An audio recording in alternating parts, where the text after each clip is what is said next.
Hello everyone, in this video we will guide you on how to restart audio or sound drivers on Windows 11 machine.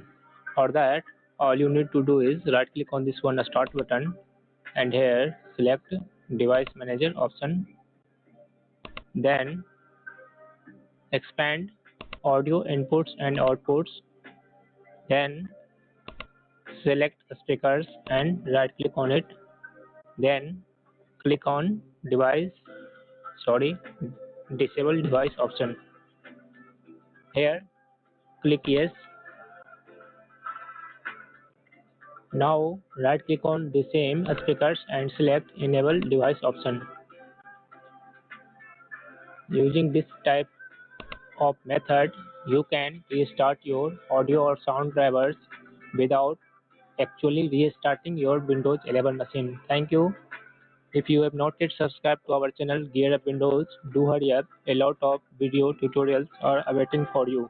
Bye. See you in the next video.